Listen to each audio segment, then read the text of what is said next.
پھر حضرت عمر بعد میں گئے، یا رسول اللہ میں خواہش مند ہوں، آپ چپ رہے۔ تو عبد الرحمن بن عوف رضی اللہ تعالیٰ نے حضرت علی سے کہا علی تو جا، تجھے دے دیں گے۔ وہ کہنے کہ میں تو بہت غریب ہوں، مجھے کہاں دیں گے؟ حضرت علی کا ذاتی گھر بھی نہیں تھا، کسی سے ایک کوٹھا مانگ کے اس میں رہ رہے تھے مدینہ میں۔ کہا نہیں تو جا جا۔ تو یہ مسجد میں پہنچے، اللہ کے نبی کو دیکھا تو ایسا روب طاری ہوا کہ بولے ہی کچھ نہیں۔ اللہ کے نبی کو تو پتا ہے کہ کیا ہے اور کس لیے ہے۔ تو آپ نے کہا علی کیسے آئے؟ چپ۔ کہا لگتا ہے فاطمہ کے رشتے کے لیے آئے ہو؟ اچھی ہیں۔ تو آپ نے کہا انشاءاللہ، اتنا کہا انشاءاللہ، اور چپ ہو۔ تو حضرت علی چپ کر کے اٹھ کے باہر آ گئے، صحابہ باہر کھڑے ہوئے تھے۔ تو کہنے لگے یار دیکھا نا، میں تمہیں پہلے ہی کہتا تھا مجھے نہ بھیجو، انکار ہو گیا، بولے ہی کچھ نہیں۔ تو حضرت عبد الرحمن بن عوف کہنے لگے جنہوں نے بھیجا تھا وہ کچھ تو کہا ہوگا، کہ بس انشاءاللہ کہا تو اللہ کے بندے ہاں ہو گئی، نبی کی انشاءاللہ ہاں ہوتی ہے، یہ ہاں کیوں نہیں کی؟ سبحان اللہ، اللہ اکبر، یہ ہاں کیوں نہیں کی؟ گھر گئے، فاطمہ علی کا رشتہ آیا ہے کر دوں، اس لیے ہاں نہیں کی۔ ہم تو بیٹیوں سے پوچھتے ہی نہیں، عیب سمجھتے ہیں بیٹیوں سے پوچھنا۔ جی میں گاں نو بن چھڑیا قلعے نال، ایویں اسی دیاں نو بن چھڑنے قلعے نال۔ مجھے ایک اپنی مطلب برادری لیول کے ایک خاتون کا فون آیا کہ مولانا پڑھایا مجھے لاہور میں اچھے کالجوں میں، اور میری منگنی کرتے وقت مجھ سے پوچھا ہی نہیں، اور ایک شرابی سے منگنی کر کے مجھے اطلاع دی سی تیری منگنی کر چھڑی ہے، فلانی تاریخ نو تیرا نکاح بھی ہونا ہے۔ مجھے آج تک گلہ ہے، پوچھ لیتے، اگر نہیں پوچھا تھا چلو میں انہاں ساڑھے پنجاب کوئی نہیں پوچھ دے، گاں مجھ دی طرح ٹور چھڑ دین، تو چلو اتنا تو ویکھ لیں دے بھی کم از کم شراب تا نہ پین۔ ایک شرابی نال میرا نکاح کر چھڑ، ساری زندگی اڈیاں رگڑ رگڑ میری گزر گئی۔ علی جیسا رشتہ آیا ہو تو اوپر سے حکم بھی آ چکا ہو کہ علی کو ہی دینا ہے، تو پھر آپ فاطمہ سے پوچھیں فاطمہ تیرا رشتہ آیا ہے علی کا کر دوں؟ حضرت فاطمہ نے ہاں کی تو پھر مسجد تشریف لائے۔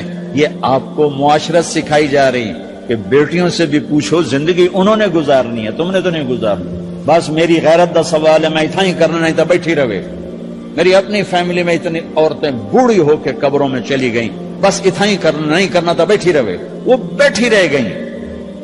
یہ ظلم و ستم ہے جو تمہاری عدالت میں بھی نہیں آتا، کوئی کیس بھی نہیں ہوتا، لیکن اللہ کی عدالت میں کیس درج ہو چکا ہے کہ میرے نبی نے علی جیسے داماد کے لیے بھی پہلے پوچھا، حالانکہ سارا ہو چکا ہے۔ ابھی بتاتا ہوں میں۔ فاطمہ بیٹی علی کا رشتہ ہے کر دوں؟ انہوں نے کہا کر دیں۔ پھر کہا بلاؤ۔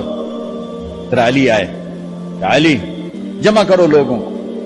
مسجد ساری بھر گئی، تو آپ ممبر پر تشریف فرما ہوئے۔ حضرت علی کو ایسے سامنے بٹھایا، کہا لوگوں مجھے جبریل اللہ کی طرف سے پیغام دینے آئے ہیں کہ میں اپنی بیٹی فاطمہ کا نکاح علی کے ساتھ کر دوں۔ آسمان سے وحی بھی آئی ہو اور پھر بھی پوچھا جائے یہ میرے نبی کی بات ہے۔ ہم تو پوچھنا عیب سمجھتے ہیں، اسے ذلت سمجھتے ہیں۔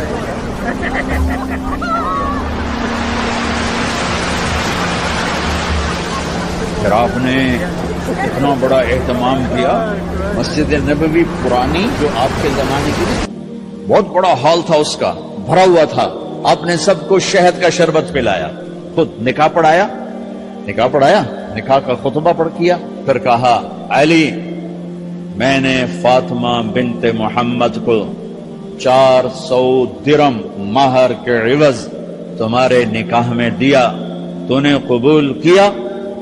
انہوں نے کہا جی میں نے قبول کیا، اور سجدے میں چلے گئے اور زور سے دعا مانگی، رب اوزعنی ان اشکر نعمتک التي انعمت علی وعلی والدی وان اعمل صالحا ترضاہ واصلح لی فی ذریتی انی تبت الیک واننی من المسلمین۔ میرے نبی نے کہا آمین، زور سے کہا آمین، نکاح ہو گیا۔ رخصتی ہوئی 6 مہینے بعد، 1 مہینے بعد، 1 سال بعد، 3 روایات ہیں، فوراً 4 روایات، لیکن زیادہ صحیح ہے دیر کے بعد، فوراً نہیں ہوئی، کچھ عرصے کے بعد رخصتی ہوئی۔ حضرت عقیل آپ کے بھائی وہ کہنے لگے علی اب رخصتی ہو جانی چاہیے، تو یہ دونوں مل کر آئے سلمان فارسی کے پاس کہ سلمان بھائی ہماری رخصتی کروا دو۔ سلمان فارسی کا بڑا احترام تھا، انہوں نے جا کر بات کی ام سلمہ رضی اللہ تعالیٰ عنہ سے۔ ام سلمہ نے بات کی اللہ کے نبی سے، کہا ہاں آ جائے، لے جائے، آ جائے لے جائے۔ تو علی رضی اللہ تعالیٰ عنہ اپنی اونٹنی لے کر آئے، تو حضرت علی کا گھر وہ کرائے پر گھر تھا ایک کونے پر، تو وہاں اسما بنت امیس اور ام ایمن گئیں اور اس کے فرش کو لیول کیا، فرش میں سرخ مٹی ڈال کے اس کو لیول کیا اور دیواروں کی پوچھا پاچی کی اور وہاں کھوٹیاں لگائیں کپڑے ٹانگنے کے لیے۔ آپ نے حضرت عائشہ اور حضرت ام حبیبہ، حضرت ام سلمہ سے فرمایا تمہیں پتہ ہے نا مجھے فاطمہ سے کتنا پیار ہے، اسے دلہن بناؤ۔ دلہن بنانا بھی سنت ہے، دلہن بناؤ، سو دلہن بناؤ، تو آپ کو دلہن بنایا گیا۔ پھر علی رضی اللہ تعالیٰ نے تشریف لائے سلمان فارسی اور عقیل کے ساتھ، اونٹنی کو دروازے پر بٹھایا، تو آپ نے علی کا ہاتھ پکڑا، اندر تشریف لے گئے اور فاطمہ کا ہاتھ پکڑ کے علی کے ہاتھ میں دیا اور کہا بیٹی مجھے اپنے خاندان میں جو سب سے زیادہ محبوب تھا میں نے تیرا ہاتھ اس کے ہاتھ میں دیا ہے۔ پھر کہا علی تجھے نبی کی بیٹی مبارک، نبی کی بیٹی مبارک۔ پھر آپ نے سے پیالے میں پانی منگوایا اور اس میں آخری 2 سورتیں پڑھ کے دم بھی کیا، تھوک بھی ڈالا، پھر اس میں سے انگلیاں ڈال کے ان کے سینے پر چھڑکا تو دونوں پی لو، دونوں کو پلایا۔ پھر باہر تک چھوڑنے آئے، حضرت علی نے آپ کو اونٹنی پہ بٹھایا، آپ نے 2 عورتوں کو ساتھ بھیجا، ام ایمن اور اسما بنت امیس۔ یہ چھوٹی سی بارات جا کر علی کے گھر اتری اور آپ نے حضرت علی سے فرمایا کہ میں عشاء پڑھ کے آؤں گا، میرا انتظار کرنا ہے۔ تو عشاء کی نماز کے بعد آپ تشریف لے گئے، آپ نے دوبارہ پیالے میں پانی منگوایا اور اس پر آخری 2 سورتیں پڑھ کے دم کیا، پھر ان کے سینے پر چھڑکا، یہاں بازوؤں پر چھڑکا اور کمر پر چھڑکا اور دعا دی اللہم اسجدہما وجمع شملہما وبارک علیہما واخرج منہما ذریۃ صالحہ۔ یہ دعا دی آپ نے اس وقت کہ میرے مالک ان کے جمع ہونے میں برکت عطا فرما اور ان کو سعادتیں عطا فرما اور ان کو نیک اولاد عطا فرما۔ یوں میرے نبی نے اپنی بیٹی کو رخصت فرمایا۔ اگلے دن آپ نے حضرت علی کو بلا کے فرمایا علی ولیمہ بھی کرنا ہے۔ کہنے کہ یا رسول اللہ میرے پاس تو کچھ نہیں۔ تو آپ نے کہا، تو سعد بن ابی وقاص کہنے کہ یا رسول اللہ میرے پاس ایک چھترا کھڑا ہے، چھترا لاؤ، ذبح کیا گیا۔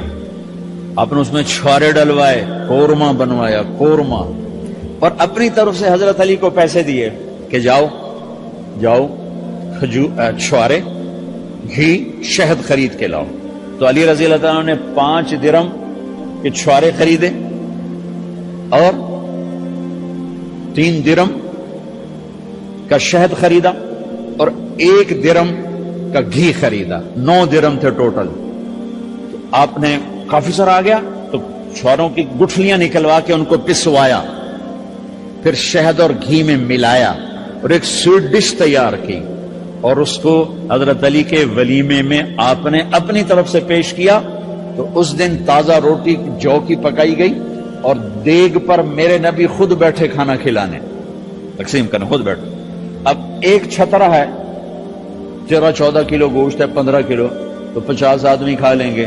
آپ نے کہا سارے مدینے کو دعوت ہے، سارے مدینے والے جتنے بھی آئے، اور میرے نبی خود دیگ سے نکال کے کھلاتے رہے۔ سارا مدینہ ولیمہ فاطمہ کا کھا گیا اور دیگ بھری پڑی تھی۔ تو ولیمے میں تکلف جائز ہے، سادگی بھی جائز ہے، سادگی بھی سنت ہے، تکلف بھی سنت ہے۔ ہاں جو ہماری خرافات ہیں، فضولیات ہیں، یہ تباہ کن ہیں، ان سے بچنا بڑا ضروری ہے۔ اور بھائیو، کسی کی شادی ہو، جس کی بیٹی کو لے جا رہے ہو، اسے عزت دینا، اور یہ جو جا رہی ہے یہ ان کو اپنا ماں باپ سمجھے، اپنے خامند کے ماں باپ کو اپنے ماں باپ سمجھے۔ جاتے ہی لکیریں لگانا نہ شروع کر دے، مینو وکھرا کرتے نوائدے کرتے نوائدے کر۔ وہ اپنے گھر کا ایک فرد بن کے زندگی گزارے، جو لے کے جا رہے ہیں ان کے ذمے ہے کہ اس کو بیٹی بنا کے لے جائیں. سسرال جو ہوتے ہیں وہ ہمیشہ عیب دیکھتے ہیں، خوبیاں انہیں نظر ہی نہیں آتی. تو کھٹ بٹ تو ہوتی رہتی ہے، کوئی ایسی بڑی بات نہیں. کھٹ بٹ کو صلح میں بدلو، مزید جھگڑا نہ بڑھاؤ. میرے نبی حضرت فاطمہ کے گھر آئے، دیکھا تو آپ اداس بیٹھی. آپ نے کہا فاطمہ بیٹی کیا ہوا؟ کہ میرا اور علی کا جھگڑا ہو گیا. اچھا. خود گئے بیٹی کے باپ ہو کر، دیکھا تو حضرت علی مسجد میں سوئے ہوئے تھے. آپ نے ان کو اٹھایا، کہا یا ابا تراب قم، آپ کو یہ ٹائٹل یہاں ملا، اے ابو تراب. فرمایا کرتے تھے کل کائنات ملتی تو اتنی خوشی نہ ہوتی جتنا اس ٹائٹل کی خوشی ہے. ابو تراب کہنے کا کیا مطلب تھا؟ کہ اظہار محبت کے لیے ایسے ٹائٹل دیے جاتے تھے. تو ابو تراب کہہ کر یہ میسج دیا کہ میاں بیوی کی لڑائی ہوتی رہتی ہے، میں تجھ سے ویسے ہی محبت کرتا ہوں جیسے پہلے کرتا تھا. یہ میسج دیا اس نے. اب حضرت علی کو لائے اٹھا کر اور گھر میں تشریف لائے. نہ علی کی سنی نہ فاطمہ کی سنی. ہاں بھائی علی کی مسئلہ ہے، ہمیں فاطمہ کیا مسئلہ ہے؟ یہ مسئلے سن سن کے بھی زیادہ لڑائی ہو جاتی. صلح کراون والے بھی آپ ہو 2-4 لتر مار کے آ جاندے. تو میرے نبی نے کیا کیا؟ سبحان اللہ، زمین پر لیٹ گئے. ادھر علی کو لٹایا، ادھر فاطمہ کو لٹایا. علی کا ہاتھ اپنی ناف پہ رکھا، فاطمہ کا ہاتھ ان کے ہاتھ پہ رکھا، اور بیٹی کے ہاتھ پر اپنا ہاتھ رکھا. پھر فرمایا کہو ہماری صلح ہو گئی. علی کہو، فاطمہ کہو. دونوں نے کہا ہماری صلح ہو گئی. آپ اٹھے، خوش خوش باہر آئے، چہرہ ایسے گلاب کے پھول کی طرح. صحابہ نے عرض کی یا رسول اللہ آج آپ بڑے خوش نظر آ رہے ہیں. فرمایا علی و فاطمہ کی صلح کرا کے آ رہا ہوں. تو کھٹ بٹ ہو جانا تو کوئی بڑی بات نہیں ہے. مطلب یہ وہ گھر ہے، میں اس گھر کی کیا تعریف کر سکتا ہوں. تو میں آگے کا ایک قول سنا دیتا ہوں ابن عباس کا کہ جنت میں نور کی چمک اٹھے گی. ساری جنتی کہیں گے یہ نور کیسا نور ہے بھائی جو ساری جنت کے نور پر چھا گیا؟ تو فرشتے بتائیں گے کہ جنت الفردوس میں علی و فاطمہ بیٹھے ہیں، کسی بات پہ ہنسے ہیں، ان کے دانتوں سے جو نور نکلا ہے اس نے جنت کو روشن کر دیا. لیکن کھٹ پٹ یہاں بھی ہو گئی. ان سے بڑا گھر میرے نبی کا ہے، وہاں بھی کھٹ پٹ. ایک دفعہ آپ نے حضرت عائشہ سے کہا مجھے پتہ لگ جاتا ہے جب تو مجھ پہ ناراض ہوتی ہے، مجھے پتہ چل جاتا ہے. انہوں نے عرض کی یا رسول اللہ آپ کو کیسے پتہ چلتا ہے؟ کہ جب تو مجھ پہ ناراض ہوتی ہے نا تو قسم اٹھاتے ہوئے کہتی ہے ابراہیم کے رب کی قسم، اور جب مجھ پہ راضی ہوتی ہے تو پھر تو قسم اٹھاتے ہوئے کہتی ہے محمد کے رب کی قسم. ایسے مجھے پتہ چل جاتا ہے جب تو کہتے ہیں نا ابراہیم کے رب کی قسم تو مجھے پتہ چل جاتا ہے کوئی کھٹ بٹ ہو گئی ہے. تو نبی کے گھر میں بھی ہو جاتی ہے.